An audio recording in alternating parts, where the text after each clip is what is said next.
Good day guys, meron na naman tayong parcel. Another day, another parcel. So kahit nagpa-parcel tayo, gamit rin naman to sa loob ng bahay. Kasi nga malayo kami sa bayan, so nag-order na lang ako sa Shopee. So mas makakamura ka pa. Nakalimutan ko yung price ito, basta nasa 100 lang siya.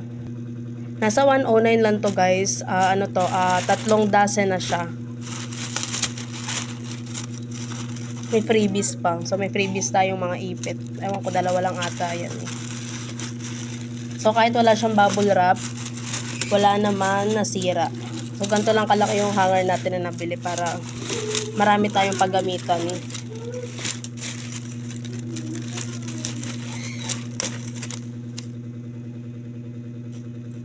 Ito lang guys. Ito na guys yung mga hanger natin. Wala talaga siyang sira. Dalawang ipit talaga yung freebies natin. So guys, ilalagay ko na lang yung link nito andyan lang sa may comment section kung gusto niyo mag-check out. So 'di ba kapag sinabing Shopee talaga all in na talaga lahat. So pati etong pang tawag dito, laundry board ay in-order ko na rin sa Shopee. Mura din siya, nasa comment section lang din yung pinaka-link niya. Ang kagandahan lang talaga sa Shopee guys, kasi kapag mag-check out kayo tapos nasa malayo yung mga bilihan nyo, less hassle na. So yun yung kagandahan kay Shopee. So guys, ganito kalaki yung pinaka-board natin. Meron din siya dito lalagyan ng sabon or lalagyan ng brush.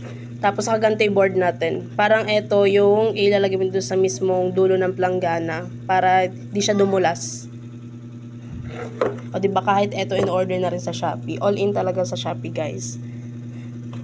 So yung link guys ng dalawa na to ay nasa comment section lang. Kung gusto niyo mag-check out, check out na.